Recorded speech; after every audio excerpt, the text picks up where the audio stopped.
Di jantung kota Surabaya, di Jalan Gubernur Suryo, nomor 15, berdiri megah Gedung Balai Pemuda Surabaya. Awalnya dibangun pada tahun 1907 sebagai klub elit Belanda yang dikenal dengan nama De Sympanske Sociëteit atau Sympanske Club. Saat itu, tempat ini menjadi arena pesta, dansa, biliar, rekreasi eksklusif, lambang kekuasaan kolonial. Setelah kemerdekaan, gedung ini kemudian beralih fungsi menjadi pusat aktivitas pemuda, markas perjuangan, dan wadah kegiatan sosial budaya, hingga akhirnya dikenal sebagai Balai Pemuda. Di bawah permukaan gedung dan kawasan alun-alun Surabaya, tersembunyi sebuah ruang bawah tanah yang kini dijuluki Museum Bawah Tanah. Ruang ini seluas sekitar 3.000 meter persegi, terbuka untuk publik tanpa tiket, dan dirancang sebagai ruang publik sekaligus ruang aspirasi bagi seniman, instalasi seni, pameran kreatif, dan aktivitas budaya lainnya. Di sana, pengunjung bisa menelusuri jejak-jejak sejarah kota, melihat karya seniman lokal yang mengekspresikan aspirasi mereka, bahkan nongkrong, berkumpul, menikmati ruang seni yang ramai dan inklusif.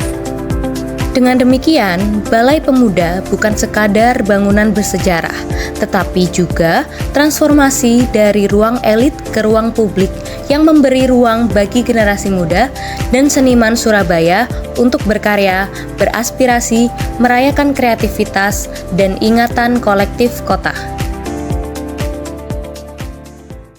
Nah, kira-kira bagaimana sih pandangan para pengunjung Museum Bawah Tanah Balai Pemuda terhadap upaya peningkatan rasa nasionalisme di dalam diri mereka? Mari kita simak video wawancaranya.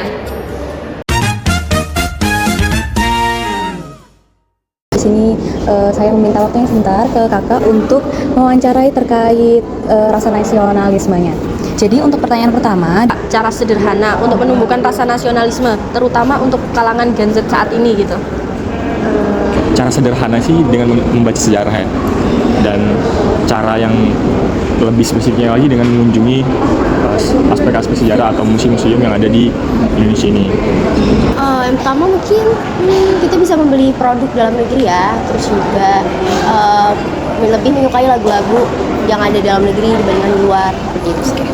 Untuk selanjutnya, apa harapan kakak pada generasi muda untuk menumbuhkan rasa nasionalisme? Harapanku untuk generasi muda Indonesia untuk menumbuhkan nasionalisme itu, pertama mereka bangga dengan menjadi warga Indonesia, lalu memakai produk lokal, jangan terlalu ke barat-baratan, jangan terlalu ikut-ikutan FOMO orang-orang barat, tapi banggalah menjadi Indonesia.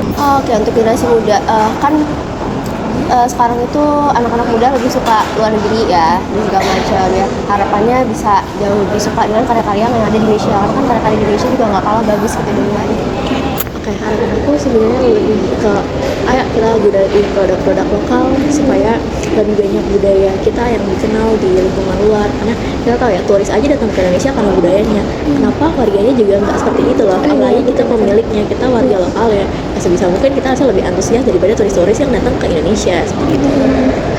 Terima kasih kak, jawaban kakak keren banget ya. Terima kasih atas waktunya kak ya. Terima kasih kak. Berdasarkan hasil wawancara di Museum Bawah Tanah Balai Pemuda Surabaya, sebagian besar pengunjung merasa bahwa kunjungan ini menumbuhkan rasa bangga dan cinta tanah air. Melalui pembelajaran tentang perjuangan pahlawan dan karya seni lokal bernuansa kebangsaan, mereka menyadari pentingnya meneruskan nilai nasionalisme.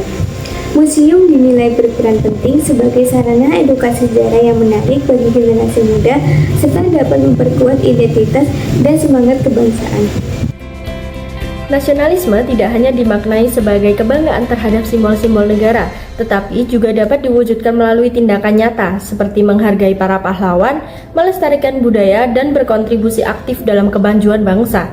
Dengan demikian, nasionalisme menjadi pengingat terutama pada generasi muda untuk terus menumbuhkan rasa kebanggaan dan rasa nasionalisme terhadap Indonesia dalam kehidupan sehari-hari.